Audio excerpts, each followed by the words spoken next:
Hello students, हम पढ़ने जा रहे हैं 12th बायो चैप्टर 2 उसका नेक्स्ट पार्ट। इसमें पहले हमने पिछले पार्ट में हमने माइक्रोस्पोरेंजियम के स्ट्रक्चर के बारे में पढ़ा था, जिसमें कि हमने 4 लेयर्स जो थी उनकी स्टडी की थी। और उसके बाद हमने माइक्रोस्पोरोजेनेसिस के बारे में पढ़ा था। माइक्रोस्पोर जो होते हैं वो पोलन ग्रेन होते हैं, जो पोलन मदर सेल से जो है या फिर माइक्रोस्पोर मदर सेल से जनरेट होते हैं। ये स्टडी हमने की थी। अब हम नेक्स्ट टॉपिक पे चलते हैं कि ये पोलन ग्रेन जो है वो जनरेट होना तो इनका हमने जान लिया था, वो होते कैसे हैं, उनमें उनकी स्ट्रक्चर क्या क्या होती हैं, तो उसके बारे में आज हम पढ़ेंगे। तो हम आते हैं अपने टॉपिक पे, नेक्स्ट पे पोलन ग्रेन पे। Pollen grain, first point, the pollen grains represent the male gametophytes.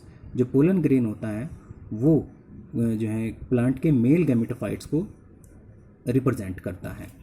If you touch the open anthers of hibiscus, you would find deposition of yellowish powdery pollen grain on your fingers. अगर आप यहाँ पर बताया गया है कि अगर आप किसी हिबिस्कस के फ्लावर को या फिर गुड़हल के फ्लावर को, जैसे इसको हिबिस्कस कहते हैं क्योंकि ये इसका साइंटिफिक नेम है, अगर आप हिबिस्कस के फ्लावर को टच करते हैं, उसके एंथर को ओपन करते हैं, तो आप देखेंगे कि उसमें बहुत सारी येलो कलर की स्ट्रक्चर पाउडर जैसे पोलन ग्रेन्स जो हैं आपके फिंगर्स पर आ जाएंगे या उस पर चिपक जाएंगे। तो वो इसके मेल गैमेटोफाइट होते हैं। Next point, if you study them you will really amazed at the variety of architecture, size, shape, colour from different species. अगर आप इन पोलन्स को, पोलन ग्रेन को या फिर इन एंथर्स में पाए जाने वाले पोलन ग्रेन होते हैं, इनको आप स्टडी करेंगे तो वो अलग अलग स्पीशीज़ में, अलग अलग तरह के शेप में, अलग अलग तरह के साइज़ में, अलग अलग तरह के कलर में जो है अलग अलग वैरायटी में आपको ये पोलन ग्रेन जो है वो दिखाई देते हैं। ये ज़रूरी नहीं है कि हर किसी प्लांट में जिसमें फ्लावर आते हैं तो उसके पोलन जो है वो सबका साइज़ एक ही तरह का होगा। वो हर स्पीशीज़ में, हर प्रजाति में अलग अलग पोलन ग्रेन का शेप, साइज़, कलर हो सकता है। अब आते हैं हम नेक्स्ट पॉइंट पे। नेक्स्ट पॉइंट पे क्या कहा गया है, pollen grains are generally spherical. यानी जनरली अगर देखा जाए तो पोलन ग्रेन जो होते हैं वो स्फेरिकल होते हैं, यानी कि गोल होते हैं। मेजरिंग अबाउट 25 to 50 माइक्रोमीटर्स, यानी कि अगर हम इनका मेज़र करें तो 25 से लेकर के 50 माइक्रोमीटर तक इनकी डाया होती है।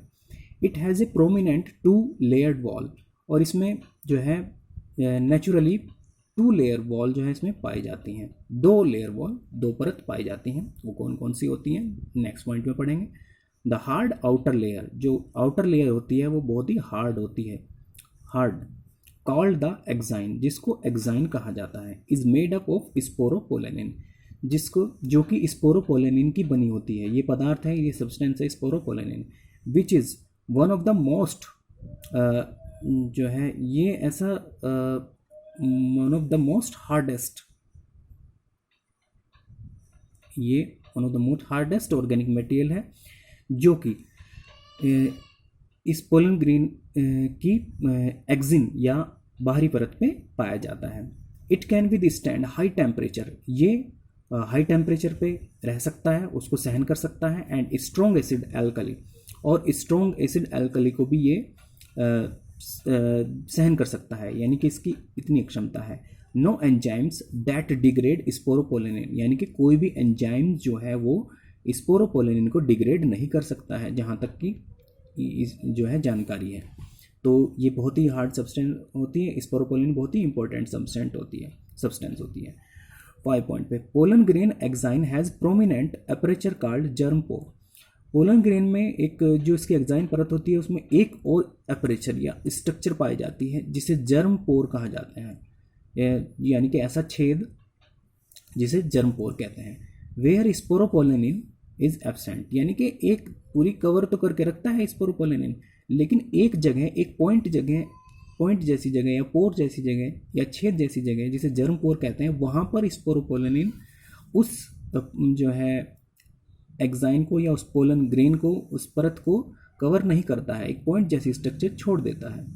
It is well preserve fossils due to presence of sporopollenin, और इस तरह से एक पोलन ग्रेन जो है वो वेल प्रिजर्व हो जाता है, संरक्षित हो जाता है फॉसिल्स के रूप में, due to presence of sporopollenin, यानी स्पोरोपोलेनिन की वजह से, इस हार्ड सब्सटेंस की वजह से जो पोलन ग्रेन है वो कई हज़ार सालों तक प्रिजर्व होकर के रह सकता है, या जब तक उसे अनफेवरेबल कंडीशन मिलती हैं तब तक वो अपने आप को प्रोड्यूस नहीं करेंगे, और जैसे ही फेवरेबल कंडीशन मिल जाती हैं तो स्पोरोपोलिन में जो जर्म पोर है उसके थ्रू वो नया प्लांट के रूप में प्रोड्यूस हो जाएगा। नेक्स्ट हम स्ट्रक्चर स्टडी करते हैं। ये हमारी पोलन ग्रेन की स्ट्रक्चर है जो मैंने बनाई है। इसमें क्या क्या पाई जाती है, देखिए स्ट्रक्चर ऑफ पोलन ग्रेन। ऐसे ही डायग्राम आपको बनाने हैं। डायग्राम जो है आपको जैसे मैंने बना रखे हैं ऐसे ही आपको बनाने हैं। डायग्राम जो है वो आपको अपने हाथ से बनाने हैं। डायग्राम में कलर नहीं करना है बिल्कुल भी, और अपने हाथ से पेंसिल से आप डायग्राम को ड्रॉ करेंगे। ये बहुत ज़्यादा ज़रूरी है बोर्ड के पर्पज़ से। इसमें क्या क्या स्ट्रक्चर पाए जाते हैं वो देख लेते हैं। ये सबसे ऊपर जो स्ट्रक्चर है, ये जो पॉइंट की तरह दिखाई दे रही है, इसे कहा जाता है जर्म पोर, जिसकी हम बात कर रहे थे। जो जर्म पोर है वो जो है आपके ऐसी स्ट्रक्चर है जिसके थ्रू ये ऐसी कंडीशन में जो अनफेवरेबल कंडीशन होती है या जो फेवरेबल कंडीशन होती है उसमें जर्म पोर के थ्रू ये पोलन ग्रेन जो है जर्मिनेट हो जाता है। ये सबसे बाहरी परत है, इसे कहते हैं एक्साइन। ये जो परत है यहाँ से लेकर के यहाँ तक, और फिर यहाँ से लेकर के यहाँ तक, और यहाँ से लेकर के यहाँ तक की जो परत है इसे एक्साइन कहा जाता है, या फिर आउटर लेयर कहा जाता है। जर्म पोर यहाँ पर भी मौजूद है, ये यहाँ पर है, फिर यहाँ पर है, और फिर उसके बाद यहाँ पर जर्म पोर मौजूद है। फिर उसके बाद एक्साइन परत के बाद आते हैं हम नेक्स्ट जो इसकी परत है या लेयर है उसे कहते हैं इंटाइन। इंटाइन यानी कि अंदर की तरफ, इनर साइड में जो लेयर है, ये वाली जो लेयर है अंदर की तरफ पूरी फैली है, इसे इंटाइन कहते हैं। इसके बाद इसके अंदर पाया जाता है ट्यूब न्यूक्लियस। ये न्यूक्लियस जो है इसके अंदर, इसको ट्यूब न्यूक्लियस कहते हैं। फिर इसके अंदर ये दिखाई दे रही है वैक्यूल, जैसे फूड वैक्यूल्स जो है प्लांट सेल में पाई जाती है, तो इसी तरह की ये जो वैक्यूल्स हैं यहाँ पर जो बनी हुई हैं, ये वैक्यूल्स जो हैं वो इसके अंदर पाए जाते हैं। और एक होता है इसके अंदर जेनरेटिव न्यूक्लियस। ये जो न्यूक्लियस है दूसरा, ये जेनरेटिव न्यूक्लियस है जो कि जनरेट करता है सेल्स को, जो सेक्स सेल होते हैं उनको। नेक्स्ट पॉइंट पे चलते हैं हम आगे। दूसरी स्ट्रक्चर जो है इसकी वो किस तरह की होती है, इस स्ट्रक्चर में जो है दिखाया गया है, ये सिंपल स्ट्रक्चर है इसकी। एक्साइन ये बाहर की परत है, इंटाइन ये अंदर वाली लाइन जो है वो इंटाइन को इंडिकेट कर रही है। फिर उसके बाद ये जो पूरी की पूरी सेल है, पूरी की पूरी जो बड़ी वाली सेल होती है ये वेजिटेटिव सेल होती है, और उसके बाद ये जो सेल है दूसरे वाली, ये जनरेटिव सेल इसको कहा जाता है। जो वेजिटेटिव सेल है तो ये क्वेश्चन आ जाते हैं कि वेजिटेटिव सेल और जनरेटिव सेल में क्या डिफरेंस है। जो वेजिटेटिव सेल होती है उस सेल के अंदर जो है वो सेल जो है साइज़ में बड़ी होती है, और जनरेटिव सेल जो होती है वो साइज़ में छोटी होती है। इसकी स्ट्रक्चर को बहुत ध्यान से लर्न करेंगे क्योंकि ये बोर्ड के पर्पज से बहुत ज़्यादा इंपॉर्टेंट है। Structure of mature pollen grain, ये हमारी मैच्योर पोलन ग्रेन की स्ट्रक्चर है। जब एक पोलन ग्रेन मैच्योर हो जाता है तो उसमें ये पार्ट्स जो हैं वो मौजूद रहते हैं। इसमें नेक्स्ट पॉइंट पर चलते हैं। The inner wall of pollen grain is called intine. जो पोलन ग्रेन की इनर वॉल होती है वो उसे इंटाइन कहा जाता है। It has a thin continuous layer, और ये एक बहुत ही पतली कंटिन्यूस लेयर जो है इसमें पाई जाती है। बहुत ही बारीक लेयर जो होती है वो होती है जो कि सेल्यूलोज और पैक्टिन की बनी होती है। और इसके बाद नेक्स्ट पॉइंट पे चलते हैं। The cytoplasm pollen grain is surrounded by A plasma membrane. जो साइटोप्लाज्म होता है पोलन ग्रेन के अंदर वो प्लाज्मा मेम्ब्रेन से कवर्ड रहता है, चारों तरफ से घिरा रहता है। When the pollen grain is mature it consist 2 cell. जैसे पोलन ग्रेन मैच्योर हो जाता है तो इसमें 2 सेल पाए जाते हैं। इस डायग्राम में जैसे कि मैंने आपको यहाँ पर दिखाया है, इस डायग्राम में 2 सेल हैं। एक सेल तो वेजिटेटिव सेल है और दूसरी सेल ये है जनरेटिव सेल। तो इस तरह से जब ये मैच्योर होता है तो इसमें 2 सेल पाए जाते हैं, वेजिटेटिव सेल और जनरेटिव सेल। नेक्स्ट पॉइंट पे चलते हैं। The vegetative and generative cells. The vegetative cell is bigger, has abundant food reserve. जो वेजिटेटिव सेल होती है वो बहुत बड़ी होती है क्योंकि उसमें फूड रिजर्व रहता है बहुत ज़्यादा मात्रा में, इसीलिए वो उसका साइज़ बड़ा होता है। And a large irregular shape nucleus, और इसमें जो न्यूक्लियस होता है वो इरेगुलर शेप न्यूक्लियस होता है। जैसे कि आप यहाँ देखिए इस न्यूक्लियस की शेप जो है वो इरेगुलर है, और ये सेल काफ़ी बड़ी भी है, फूड रिजर्व रखती है, और इसमें इरेगुलर शेप का न्यूक्लियस पाया जाता है। नेक्स्ट पॉइंट पे चलते हैं। 9. The generative cell is small and floats in the cytoplasm. जो जनरेटिव सेल होती है वो स्मॉल होती है, छोटी होती है, और वो साइटोप्लाज्म में फ्लोट करती है, तैरती रहती है of the vegetative cells. It is spindle shape, ये स्पाइंडल शेप होती है, नुकीली होती है दोनों साइड से, with dense cytoplasm and in nucleus, और इसका जो साइटोप्लाज्म होता है वो काफ़ी डेंस होता है, घना होता है, और इसमें एक न्यूक्लियस पाया जाता है, जैसे कि ये जनरेटिव सेल जो है आपकी यहाँ पर जो है दिखाई दे रही है। इसके बाद हम नेक्स्ट पॉइंट पे चलते हैं। नेक्स्ट पॉइंट में बताया गया है, in over 60% of angiosperm pollen grains are shed at this two cell stage. 60% जो एंजियोस्पर्म प्लांट होते हैं उनमें जो पोलन ग्रेन होता है वो टू सेल स्टेज में ही जो है शेड हो जाता है, यानी कि गिर जाता है। इन द रिमेनिंग स्पीशीज, बाकी की जो स्पीशीज़ हैं उनमें जो जनरेटिव सेल होती है वो माइटोटिकली डिवाइड होती है और वो टू मेल गैमेट्स को जन्म देती है। पोलन ग्रेन के गिरने से पहले ही टू मेल गैमेट्स को जन्म देती है और एक सेल उसमें एक्स्ट्रा होती है, तो इसीलिए उसमें 3 सेल स्टेज भी पाई जाती है। तो कुछ जो एंजियोस्पर्म है मोस्टली उनमें तो 2 सेल स्टेज पाई जाती हैं, और जो है बाकी की जो स्पीशीज़ हैं उनमें 3 सेल स्टेज भी इसमें पाई जाती है। Next point, pollen grains of many species causes severe allergy. जो अलग अलग स्पीशीज़ के पोलन ग्रेन हैं, जैसा कि मौसम में इस टाइम प्लांट पर फ्लावर आ रहे हैं, तो वो पोलन ग्रेन्स जो हैं वो उनके हवा में उड़ते हैं और वो हमें ब्रोंकाइल जो है एफ्लिक्शंस कहते हैं, यानी कि हमारी सांस लेने में तकलीफ करते हैं, प्रॉब्लम करते हैं। In some people often leading to the chronic respiratory disorder, जिससे कि हमें सांस के रोग हो जाते हैं। कौन कौन से, जैसे कि अस्थमा, सांस लेने में प्रॉब्लम होती है, और ब्रोंकाइटिस जो है जिसमें हमारे फेफड़ों की जो है सतह जो है कम हो जाती है। तो इस तरह के डिसीज़ जो है हमें हो जाते हैं, पोलन ग्रेन से ही हमें डिसीज़ होते हैं। पार्थेनियम और कैरेट ग्रास, यहाँ पर इसका ये बहुत इंपॉर्टेंट नाम है, जो है ये बहुत आता है बोर्ड में, इसमें बहुत पूछा जाता है 1 या 2 नंबर के क्वेश्चन में। पार्थेनियम जो कैरेट ग्रास इसको कहते हैं, गाजर घास भी इसको कहा जाता है।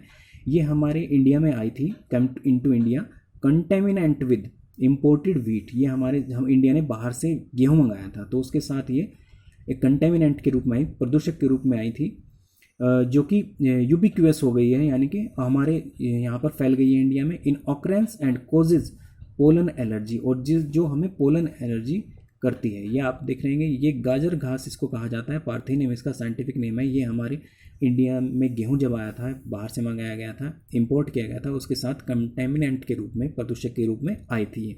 और ये जो गाजर घास है पार्थेनियम है, ये आपको कहीं भी आसपास खड़ी हुई मिल जाएगी। तो पोलन एलर्जी, इसके जो पोलन होते हैं वो पोलन एलर्जी करते हैं, हमें सांस के रोग करते हैं, अस्थमा ब्रोंकाइटिस भी इससे हो सकता है। तो ये बहुत इंपॉर्टेंट है, इसको ध्यान से पढ़ेंगे, दिमाग में रखेंगे। 12 point, pollen grains are rich in nutrients. Pollen grains जो है वो न्यूट्रिएंट रिच भी होते हैं, इनमें बहुत सारे न्यूट्रिएंट्स पाए जाते हैं। It has become a fashion in recent years to use pollen tablets as food supplements and syrups. आजकल ये फैशन बन गया है कि पोलन की टैबलेट्स बनाई जाती हैं और उनको फूड सप्लीमेंट्स के रूप में और सिरप के रूप में लोग यूज़ करते हैं, जिससे कि उनकी बॉडी में न्यूट्रिएंट्स की मात्रा जो है वो बनी रहे, इसलिए इनका यूज़ इस तरह से भी किया जाता है।